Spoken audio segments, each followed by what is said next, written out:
कांग्रेस का आना मतलब सीधे सीधे विकास पर ब्रेक लगाना। कांग्रेस ने हमेशा से डिवाइड एंड रूल की नीति अपनाई कि हिंदू को देनी है गाली, देनी है वोट बैंक की ताकत। अगर किसी पार्टी ने सबसे ज्यादा ओबीसी का विरोध किया है तो वो कांग्रेस पार्टी ही है। कांग्रेस के दांत खाने के अलग और दिखाने के अलग है इस विषय पर।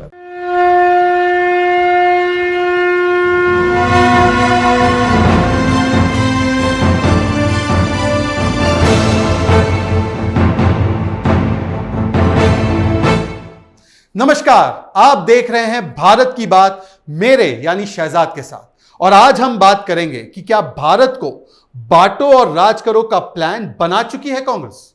दोस्तों, कांग्रेस ने हमेशा से डिवाइड एंड रूल की नीति अपनाई है। 1947 में देश को धर्म के नाम पर बांटा, फिर भाषा के नाम पर बांटा, फिर अलगाववाद के नाम पर टुकड़े टुकड़े किए। और आज भी कांग्रेस इसी पॉलिसी को अपनाना चाहती है आने वाले राज्य चुनावों के लिए। जी हां, मध्य प्रदेश, राजस्थान, छत्तीसगढ़, तेलंगाना और मिजोरम चुनावों के लिए कांग्रेस और इंडिया अलायंस का डिवाइड एंड रूल टूलकिट ये बाहर आ चुका है, क्योंकि वो जानते हैं कि जिस प्रकार की सरकारें उन्होंने चलाई है राजस्थान और छत्तीसगढ़ में, और जो झूठे वादे उन्होंने किए हैं हिमाचल प्रदेश और कर्नाटका में, लोग तो समझ चुके हैं कि किसी भी स्टेट में कांग्रेस का आना मतलब सीधे सीधे विकास पर ब्रेक लगाना और तुष्टीकरण को दावत देना।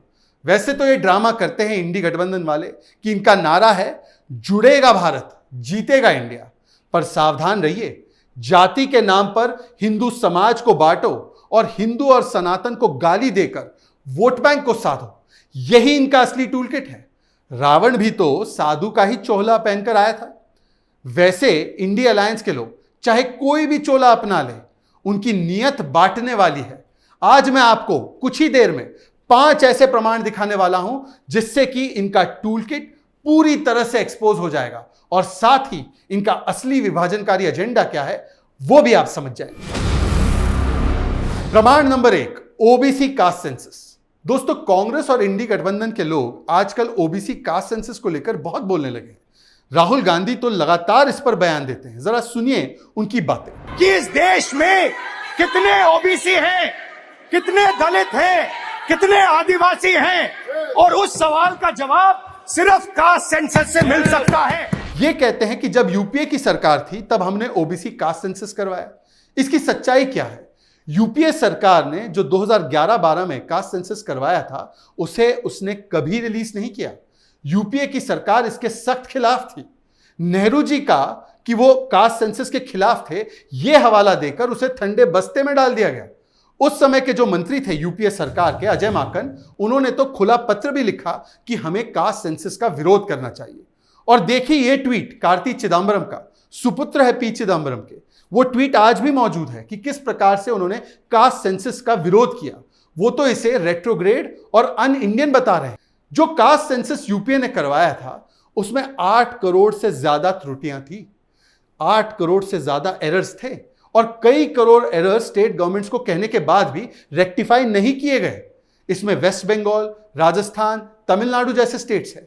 वैसे इंडी गठबंधन में भी कोई एक मत नहीं है इस कास्ट सेंसस को लेकर। टीएमसी ने तो साफ साफ इसके खिलाफ स्टैंड लिया है। ममता दीदी ने तो इंडिया अलायंस का रेजोल्यूशन जो आया उसमें इसका जिक्र ना हो उसके लिए वो अड़ गई। टीएमसी के एमपी सौगत रॉय ने तो इंडियन एक्सप्रेस को साफ साफ बयान भी दिया कि इस कास्ट सेंसस से लोगों के बीच में बंटवारा होगा, डिवीजन हो जाएगा। अब कांग्रेस बताए कि जब उन्हीं के साथी, उन्हीं के गठबंधन के साथी इसका विरोध कर रहे हैं तो वो उन पर क्या कहेगी। और कांग्रेस के मुख से देखिए ओबीसी सुनकर बड़ा अजीब लगता है। अगर किसी पार्टी ने सबसे ज्यादा ओबीसी का विरोध किया है तो वो कांग्रेस पार्टी ही है। मंडल आयोग जिसका निर्देश जनता पार्टी की सरकार ने दिया था, उसकी रिपोर्ट इंदिरा गांधी जी को 1980 में दी जा चुकी थी, परंतु इंदिरा गांधी जी ने और उनके बाद राजीव गांधी जी ने इसको ठंडे बस्ते में डाल दिया, इसे कभी लागू नहीं किया। उस समय की कांग्रेस का तो नारा ही यह था, न जात पर न पात पर, मुहर लगेगी हाथ पर।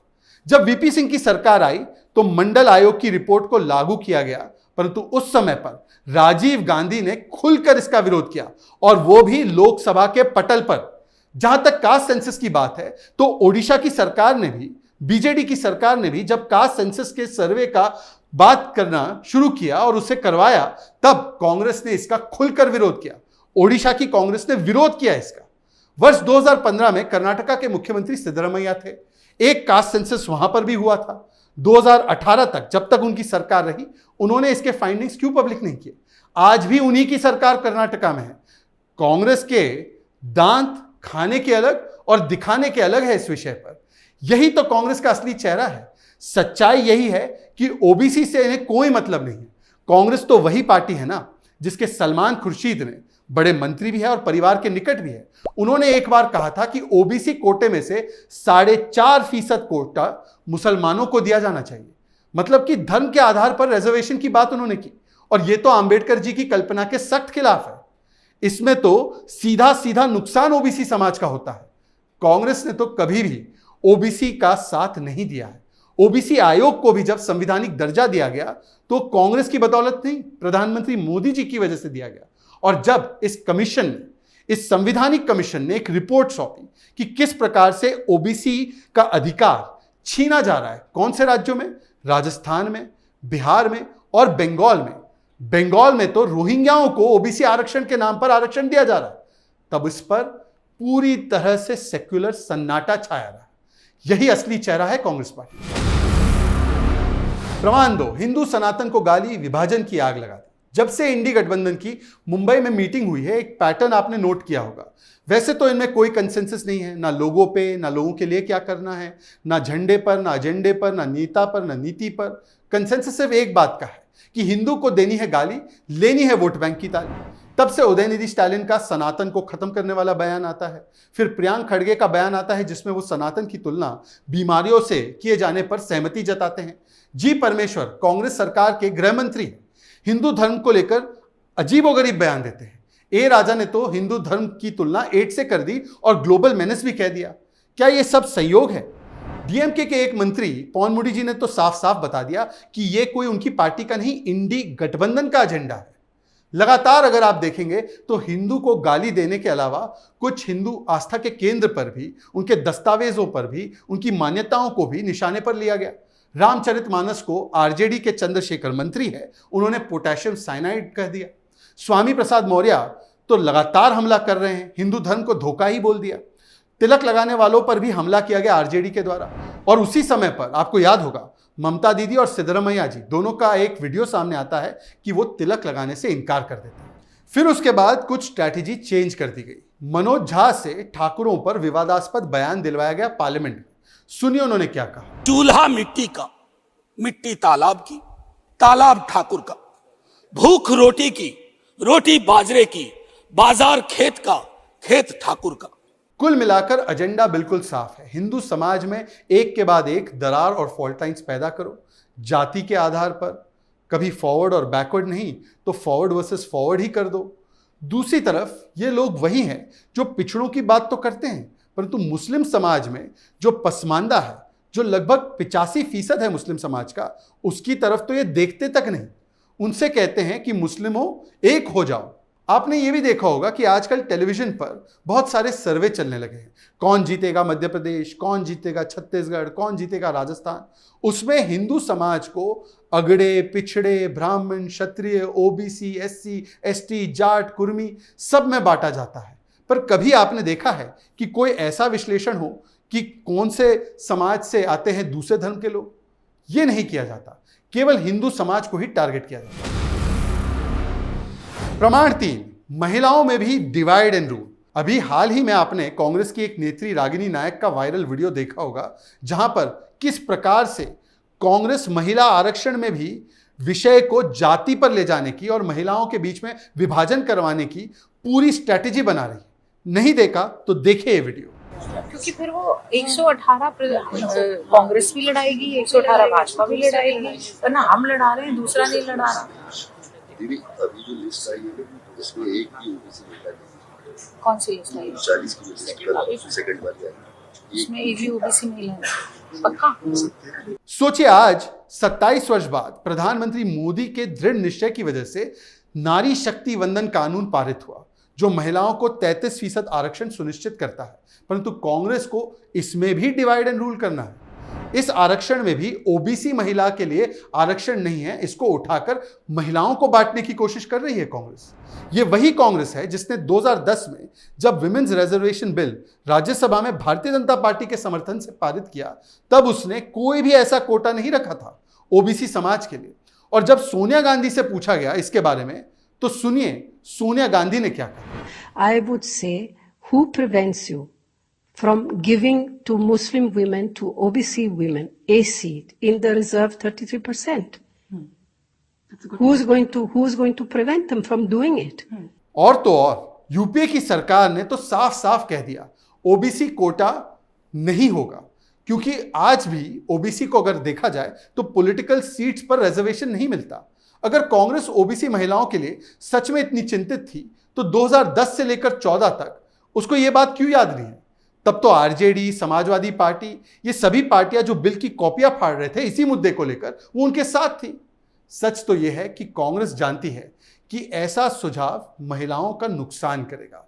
जब पंचायती राज में आरक्षण दिया गया तब भी महिलाओं को कोई ओबीसी वर्ग में या अन्य वर्ग में नहीं बांटा गया, कोई कैटेगरी नहीं बनाई गई। और कांग्रेस को कौन सी ताकत रोकेगी अगर वो अपनी सारी की सारी आरक्षित सीटें ओबीसी महिलाओं को दे दे ना। यही तो सोनिया जी ने कहा था। कांग्रेस ने तो केवल एक ही परिवार की महिलाओं को हमेशा अवसर दिया है। आज भारतीय जनता पार्टी के पास 85 सांसद ओबीसी समाज से है, 27 केंद्रीय मंत्री हैं, 40% एमएलसी भारतीय जनता पार्टी के ओबीसी समाज से ही आते हैं। कांग्रेस के तो कुल 52 सांसद है। कांग्रेस को अगर इतनी ही चिंता थी पिछड़े वर्ग के महिलाओं की, तो राष्ट्रपति द्रौपदी मुर्मू जो एसटी वर्ग से आती है, उनके खिलाफ उन्होंने न केवल प्रत्याशी उतारा बल्कि उन्हें राष्ट्रपत्नी और दुष्ट मानसिकता से ग्रसित ये बताकर उनका अपमान भी किया। और आज भी आप देखते होंगे कि महिलाओं को बांटने के लिए किस प्रकार के बयान सामने आ रहे हैं। आरजेडी की तरफ से एक और बयान आया है अब्दुल बारी सिद्दीकी का। वो कहते हैं कि इस आरक्षण के वजह से लिपस्टिक लगाने वाली और बॉबकट वाली महिलाएं जो है वो संसद में आ जाएंगी। सुनिए उन्होंने क्या कहा। अपना महिला के नाम पर जो बोल रही है लिपस्टिक वाली बॉबकट वाली औरत चली आएगी नौकरी के, आपके महिलाओं को हक और हुकूक मिले। यह बयान केवल महिला विरोधी नहीं है, दरअसल उस मंशा को बयान करता है जो शहरी और ग्रामीण महिलाओं में भेद करना चाहती है। सोचिए, जिस संवैधानिक अधिकार को पाने के लिए महिलाओं ने लगातार संघर्ष किया, उसको भी बांटने का माध्यम बनाना चाहती है कांग्रेस पार्टी और इंडिया अलायंस। प्रमाण 4, सिविल सर्विसेज में भी जाति का कार्ड। एक बात जो राहुल गांधी लगातार ओबीसी के विषय में उठा रहे हैं वो तो और भी खतरनाक है कि भारत में कुल 90 सेक्रेटरीज में से केवल 3 ओबीसी सेक्रेटरी है। इसका मतलब देश के संसाधनों पर केवल 5% हिस्सेदारी ओबीसी समाज की है। सुनिए राहुल गांधी का यह बयान। मैंने ये सवाल पूछा कि ये जो 70 सेक्रेटरी हैं, 90 सेक्रेटरी हैं, ये जो हिंदुस्तान की सरकार को चलाते हैं, जो बजट को चलाते हैं, इनमें से ओबीसी कितने हैं? नरेंद्र मोदी जी प्रधानमंत्री हैं, ओबीसी के लिए काम करते हैं। मैंने ये सवाल पूछा, मैं आपको जवाब देना चाहता हूं। हिंदुस्तान के सेक्रेटरीज 90 में से सिर्फ 3 ओबीसी से हैं। इस प्रकार का तर्क वो ज्वाइंट सेक्रेटरीज और एडिशनल सेक्रेटरीज को लेकर भी दे रहे हैं। मतलब राहुल गांधी अब भारतीय प्रशासनिक सेवाओं को भी जाति में बांटना चाहते हैं। सोचिए कि ये जानते हुए भी कि ऑल इंडिया सर्विसेज में पहली बार रिजर्वेशंस ओबीसी के लिए 1992 में लागू हुए थे और उसके बाद 1995-96 में पहली बैच ने ज्वाइन किया। मतलब उस बैच से पहले ये कैटेगराइजेशन होता ही नहीं था। आज जो सेक्रेटरीज एम्पैनल हुए हैं उनका कट ऑफ ईयर 1992 है। मतलब कि जब वो कैटेगरी 1992 में एग्जिस्ट ही नहीं करती थी तो आज वो कैसे रिफ्लेक्ट होगी, कैसे दिखेगी। इसीलिए तो 2004 से लेकर 14 तक कितने ओबीसी सेक्रेटरीज यूपीए की सरकार ने बनाए थे, इसका जवाब राहुल गांधी के पास नहीं होगा। कांग्रेस आज 4 राज्यों में सत्ता में है। जो 4 राज्यों में उनके मुख्यमंत्री है राजस्थान, छत्तीसगढ़, हिमाचल और कर्नाटक। चारों राज्यों के टॉप ऑफिसर, मतलब कि सबसे ऊपर जो ऑफिसर रहता है चीफ सेक्रेटरी, वो सभी सामान्य वर्ग के हैं। जब कांग्रेस सेंटर में भी थी तब ज्वाइंट सेक्रेटरी और एडिशनल सेक्रेटरी ओबीसी समाज से केवल 2 ही थे। आज वो संख्या 2023 में 63 है, 63। यहां तक कि कांग्रेस पार्टी के जो प्रधानमंत्री रहे इंदिरा गांधी जी, राजीव गांधी जी या मनमोहन सिंह जी, उन सभी के प्रिंसिपल सेक्रेटरीज जनरल कैटेगरी से ही आते थे। और सबसे महत्वपूर्ण, इस देश में एग्जीक्यूटिव पोस्ट होती है तो वो प्रधानमंत्री की होती है। पिछले 60-65 वर्षों में कितने ओबीसी समाज के प्रधानमंत्री कांग्रेस पार्टी ने बनाए? प्रधानमंत्री तो एक भी नहीं बनाए। परिवार से तो बहुत सारे बनाए, नेहरू जी को बनाया, इंदिरा जी, राजीव जी बने, पर किसी ओबीसी को नहीं बनाया। आज तो मोदी जी स्वयं ओबीसी समाज से है। क्या इंडिया अलायंस वाले डिक्लेयर करेंगे कि उनका अगला प्रधानमंत्री का चेहरा ओबीसी समाज से होगा? क्या ममता दीदी इसको स्वीकार लेगी? क्या राहुल गांधी इसको स्वीकार लेंगे? क्या केजरीवाल इसके लिए मानेंगे? जहां तक सीएम की भी बात है तो भारतीय जनता पार्टी जब से जन्मी तब से लेकर आज तक एक स्टडी ने बताया है कि 30% भारतीय जनता पार्टी के मुख्यमंत्री ओबीसी समाज से आते हैं, जबकि यह आंकड़ा केवल 17% है कांग्रेस पार्टी। और जैसे मैंने आपको पहले भी बताया, भारतीय जनता पार्टी के 85 एमपी मतलब 29% एमपीज ओबीसी है। 1398 एमएलए में से 27% एमएलए ओबीसी वर्ग से आते हैं। 163 एमएलसी में से 40% एमएलसी ओबीसी वर्ग से आते हैं। कांग्रेस पार्टी के तो कुल मिलाकर 52 सांसद।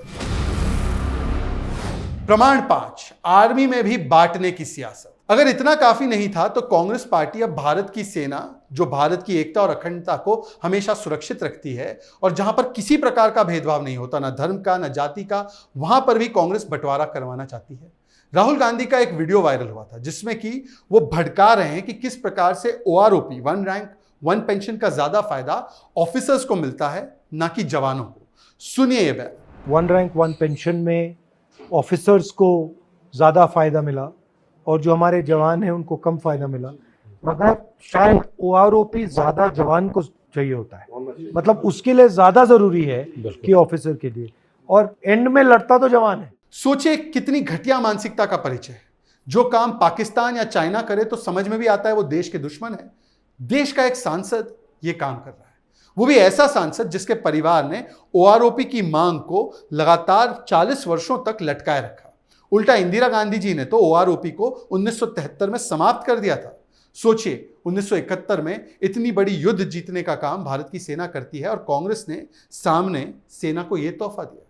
ना नेशनल वॉर मेमोरियल बनाया 60 वर्षों तक, 2004 से लेकर 2009 तक कारगिल विजय दिवस भी नहीं मनाया, ना बुलेट प्रूफ जैकेट दिया, और जाते जाते यूपीए 2 की सरकार ने ओआरओपी के नाम पर केवल 500 करोड़ रुपए दिए। 500 करोड़। आज ओआरओपी का जो लाभ है वो कम से कम 26 लाख लाभधारियों को मिलता है।